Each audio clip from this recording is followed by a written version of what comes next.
भागवत महापुराण के चौथे स्कंद का 21वां अध्याय। महाराज पृथु का अपनी प्रजा को उपदेश। श्री मैत्रेय जी कहते हैं, विदुर जी, उस समय महाराज पृथु का नगर सर्वत्र मोतियों की लड़ियों, फूलों की मालाओं, रंग बिरंगे वस्त्रों, सोने के दरवाजों और अत्यंत सुगंधित धूपों से सुशोभित हो गया। उसकी गलियां, चौक और सड़क के चंदन और अरगजे के तेल से सींच दी गई तथा उसे पुष्प, अक्षत, फल, युवांकुर, खील और दीपक आदि मांगलिक द्रव्यों से सजाया गया था। वह ठोर ठोर पर रखे हुए फल फूल के गुच्छों से युक्त केले के खंभों और सुपारी के पौधों से बड़ा ही मनोहर जान पड़ता था तथा सब और आम आदि वृक्षों के नवीन पत्तों की बंदवारों से विभूषित था। जब महाराज ने नगर में प्रवेश किया तब दीपक, उपहार और अनेक प्रकार की मांगलिक सामग्री लिए हुए प्रजाजनों ने तथा मनोहर कुंडलों से सुशोभित सुंदरी कन्याओं ने उनकी अगवानी की। शंख और दुंदुभी आदि बाजे बजने लगे। ऋत्विज गण वेद ध्वनि करने लगे। बंदी जनों ने स्तुति गान आरंभ कर दिया। यह देखकर सब और सुनकर भी उन्हें किसी प्रकार का अहंकार नहीं हुआ। इस प्रकार वीरवर पृथु ने राजमहल में प्रवेश किया। मार्ग में जहां तहां पुरवासी और देशवासियों ने उनका अभिनंदन किया। परम यशस्वी महाराज ने उन्हें प्रसन्नता पूर्वक अभिष्ट वर देकर संतुष्ट किया। महाराज पृथु ने महापुरुष और सभी के पूजनीय थे। उन्होंने इसी प्रकार के अनेकों उदार कर्म करते हुए पृथ्वी का शासन किया और अंत में अपने विपुल यश का विस्तार कर भगवान का परम पद प्राप्त किया। सूत जी कहते हैं, मुनिवर शौनक जी, इस प्रकार भगवान मैत्रेय के मुख से आदिराज पृथु का अनेक प्रकार के गुणों से संपन्न और गुणवानों द्वारा प्रशंसित विस्तृत सुयश सुनकर परम भागवत विदुर जी ने उनका अभिनंदन करते हुए कहा। विदुर जी बोले, ब्राह्मणों ने पृथु का अभिषेक किया। समस्त देवताओं ने उन्हें उपहार दिए। उन्होंने अपनी भुजाओं में वैष्णव तेज को धारण किया और उससे पृथ्वी का दोहन किया। उनके उस पराक्रम के उच्छिष्ट रूप विषय भोगों से ही आज भी संपूर्ण राजा और लोकपालों के सहित समस्त लोग इच्छानुसार जीवन निर्वाह करते हैं। भला ऐसा कौन समझदार होगा जो उनकी पवित्र कीर्ति सुनना नहीं चाहेगा। अतः अभी आप मुझे उनके कुछ और भी पवित्र चरित्र सुनाइए। श्री मैत्रेय जी ने कहा, साधु श्रेष्ठ विदुर जी, महाराज पृथु गंगा और यमुना के मध्यवर्ती देशों में निवास कर अपने पुण्य कर्मों के क्षय की इच्छा से प्रारब्धवश प्राप्त हुए भोगों को ही भोगते थे। ब्राह्मण वंश और भगवान के संबंधी विष्णु भक्तों को छोड़कर उनका सातों द्वीपों के सभी पुरुषों पर अखंड और अबाध शासन था।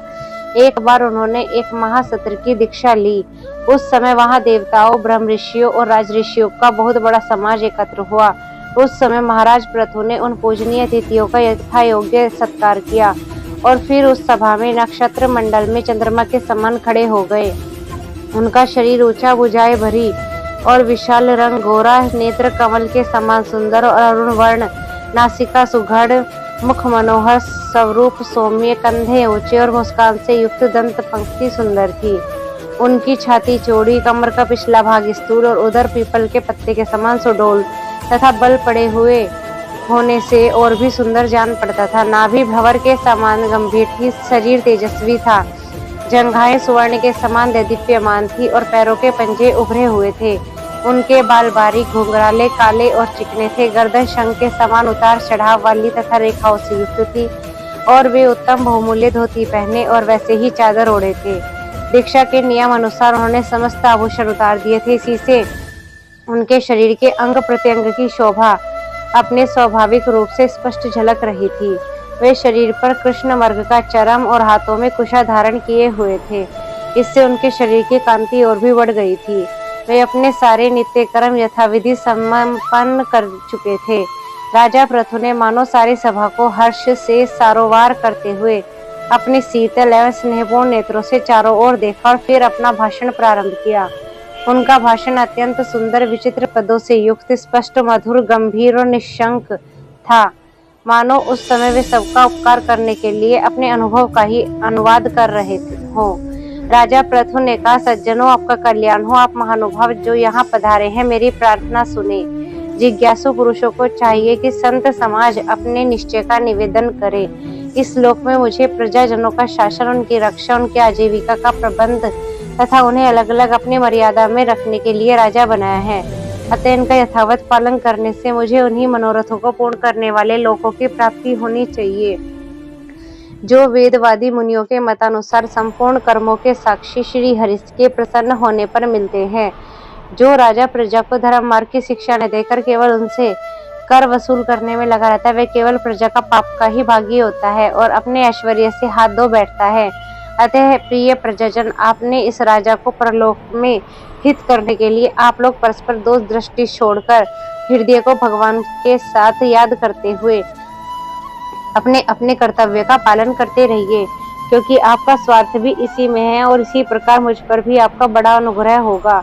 विशुद्ध चित्त देवता, पितर और महर्षिगण, आप भी मेरी इस प्रार्थना का अनुमोदन कीजिए, क्योंकि कोई भी कर्म हो, मरने के अनंतर उसके कर्ता, उपदेष्टा और समर्थक को उसका समान फल मिलता है। माननीय सज्जनों, किन्हीं श्रेष्ठ महानुभावों के मत में तो कर्मों का फल देने वाले भगवान यज्ञपति ही हैं, क्योंकि इहलोक और परलोक दोनों ही जगह कोई कोई शरीर बड़े तेजों में देखे जाते हैं। मनु, उत्तानपाद, महीपति, ध्रुव, राजऋषि, प्रियव्रत, हमारे दादा अंग तथा ब्रह्मा, शिव, प्रहलाद, बलि और इसी कोटि के अन्य महानुभावों के मत में तो धर्म, अर्थ, काम, मोक्ष रूप चतुर्वर्ग तथा स्वर्ग और अपवर्ग के स्वाधीन नियामक कर्म फलदाता रूप से भगवान गदाधर की आवश्यकता है ही। इस विषय में तो केवल मृत्यु के दोहित्र, वेन आदि कुछ शोचनीय और धर्म विमूढ़ लोगों का ही मतभेद है। अतः उनका कोई विशेष महत्व नहीं हो सकता। जिनके चरण कमलों की सेवा के लिए निरंतर बढ़ने वाली अभिलाषा उन्हीं के चरना नख से निकली हुई गंगा जी के समान संसार ताप से संतप्त जीवों के समस्त जन्मों को संचित मनोमल को तत्काल नष्ट कर देती है। जिनके चरण तल का आश्रय लेने वाला पुरुष सब प्रकार के मानसिक दोषों को धो डालता है तथा वैराग्य तत्व साक्षात्कार रूप बल पाकर फिर इस दुख में संसार चक्र में नहीं पड़ता, और इनके चरण कमल सब प्रकार की कामनाओं को पूर्ण करने वाले हैं। उन प्रभु को आप लोग अपनी अपनी आजीविका के उपयोगी वर्णाश्रमोचित अध्यापन आदि कर्मों तथा ध्यान, स्तुति, पूजा आदि मानसिक, वाचिक और शारीरिक क्रियाओं के द्वारा भजे। हृदय में किसी प्रकार का कपट न रखे तथा यह निश्चय रखे कि हमें अपने अपने अधिकार के अनुसार इसका फल अवश्य प्राप्त होगा। भगवान स्वरूपतः विशुद्ध, विज्ञान घन और समस्त विशेषणों से रहित हैं, किंतु इस कर्म मार्ग में जो चावल आदि का विविध द्रव्य, शुक्ल आदि गुण, अवधात, कूटना आदि क्रिया व मंत्रों के द्वारा और अर्थ, आशय, संकल्प, लिंग, पदार्थ, शक्ति तथा ज्योतिष्ठोम आदि नामों से संपन्न होने वाले अनेक विशेषण युक्त यज्ञों के रूप में प्रकाशित होते हैं। जिस प्रकार एक ही अग्नि भिन्न भिन्न काष्ठों में उन्हीं के आकार आदि के अनुरूप भासती है, उसी प्रकार वे सर्वव्यापक प्रभु परमानंद स्वरूप होते हुए भी प्रकृति, काल, वासना और अदृष्ट से उत्पन्न हुए शरीर में विषयाकार बनी हुई बुद्धि में स्थित होकर उन यज्ञ यज्ञादि क्रियाओं के फलस्वरूप से अनेक प्रकार के जान पड़ते हैं। अहो, इस पृथ्वी तल पर मेरे जो प्रजाजन यज्ञ भोक्ताओं के अधीश्वर सर्वगुरु श्री हरि एक निष्ठ भाव से अपने अपने धर्मों के द्वारा निरंतर पूजन करते हैं, वे मुझ पर बड़ी कृपा करते हैं। सहनशीलता, तपस्या और ज्ञान इन विशिष्ट विभूतियों के कारण वैष्णव और ब्राह्मणों के वंश स्वभावतः ही उज्जवल होते हैं। उन पर राजकुल का तेज, धन, ऐश्वर्य और समृद्धियों के कारण अपना प्रभाव न डाले।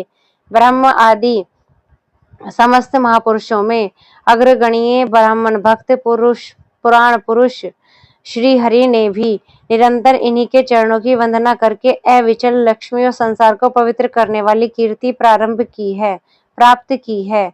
आप लोग भगवान के लोक संग्रह रूप धर्म का पालन करने वाले हैं तथा सर्वांतर्यामी स्वयं प्रकाश ब्राह्मण प्रिय श्री हरि विप्र वंश की सेवा करने से ही परम संतुष्ट होते हैं। अतः आप सभी को सब प्रकार की विनय पूर्वक ब्राह्मण कुल की सेवा करनी चाहिए। इनकी नित्य सेवा करने से शीघ्र ही चित्त शुद्ध हो जाने के कारण मनुष्य स्वयं ही ज्ञान और अभ्यास आदि के बिना परम शांति रूप मोक्ष प्राप्त कर लेता है। अतः लोक में इन ब्राह्मणों से बढ़कर दूसरा कौन है जो भविष्य भोजी देवताओं का मुख हो सके। उपनिषदों के ज्ञान परक वचन एकमात्र जिनमें गतार्थ होते हैं वे भगवान अनंत इंद्रादि यज्ञ देवताओं के नाम से तत्व ज्ञानियों द्वारा ब्राह्मणों के मुख में श्रद्धा पूर्वक हवन किए हुए पदार्थ को जैसे चाव से ग्रहण करते हैं, वैसे चेतना शून्य अग्नि में होमे हुए द्रव्यों को ग्रहण नहीं करते। सभ्यगण जिस प्रकार स्वच्छ दर्पण में प्रतिबिंब का भान होता है, उसी प्रकार जिससे इस संपूर्ण प्रपंच का ठीक ठीक ज्ञान होता है, उस नित्य शुद्ध और सनातन ब्रह्मा वेद को जो परमार्थ तत्व की उपलब्धि के लिए श्रद्धा तप मंगलमय आचरण स्वाध्याय विरोधी वार्तालाप के त्याग तथा संयम और समाधि के अभ्यास द्वारा धारण करते हैं, उन ब्राह्मणों के चरण कमलों की धूलि को मैं आयु पर्यंत अपने मुकुट पर धारण करूं, क्योंकि उसे सर्वदा सिर पर चढ़ाते रहने से मनुष्य के सारे पाप तत्काल नष्ट हो जाते हैं और संपूर्ण गुण उनकी सेवा करने लगते हैं। उस गुणवान शील संपन्न कृतज्ञ और गुरुजनों की सेवा करने वाले पुरुष के पास सारी संपदाएं अपने आप आ जाती हैं। अतः मेरी तो यही अभिलाषा है कि ब्राह्मण कुल, गोवंश और भक्तों के सही श्रीमद् भगवान मुझ पर सदा प्रसन्न रहें। श्री मैत्रेय जी कहते हैं, महाराज पृथु का यह भाषण सुनकर देवता, पितर और ब्राह्मण आदि सभी साधुजन बड़े प्रसन्न हुए और साधु साधु यूं कहकर उनकी प्रशंसा करने लगे। उन्होंने कहा, पुत्र के द्वारा पिता पुण्य लोकों को प्राप्त कर लेता है, यही श्रुति यथार्थ है। पापी वेण ब्राह्मणों के शाप से मारा गया, फिर भी इनके पुण्य बल से उसका नरक का निस्तार हो गया। इस प्रकार हिरण्यकशिपु भी भगवान की निंदा करने के कारण नरकों में गिरने वाला ही था कि अपने पुत्र प्रहलाद के प्रभाव से उन्हें पार कर गया। वीरवर पृथु जी, आप तो पृथ्वी के ही पिता ही हैं और सब लोगों के एकमात्र स्वामी श्री हरि में भी आपकी ऐसी अविचल भक्ति है, इसलिए आप अनंत वर्षों तक जीवित रहें। आपका सुयश बड़ा पवित्र है। आप उदार कीर्ति ब्राह्मणीय देव श्री हरि की कथाओं का प्रचार करते हैं। हमारा बड़ा सौभाग्य है, आज आपको अपने स्वामी के रूप में पाकर हम अपने भगवान के ही राज्य में समझते हैं। हे स्वामी, अपने आश्रितों को इस प्रकार श्रेष्ठ उपदेश देना आपकी कोई आश्चर्य की बात नहीं है, क्योंकि अपनी प्रजा के ऊपर प्रेम रखना तो करुणा में महापुरुषों का स्वभाव ही होता है। हम लोग प्रारब्धवश विवेकहीन होकर संसार अणिये में भटक रहे हैं, सो प्रभु आज आपने हमें अंधकार के पार पहुंचा दिया है। आप शुद्ध सत्व में परम पुरुष, जो ब्राह्मण जाति में प्रविष्ट होकर क्षत्रियों की और क्षत्रिय जाति में प्रविष्ट होकर ब्राह्मणों की तथा दोनों जातियों में प्रतिष्ठित होकर सारे जगत की रक्षा करते, आपको हमारा बार बार नमस्कार है, बार बार नमस्कार है। राधे राधे।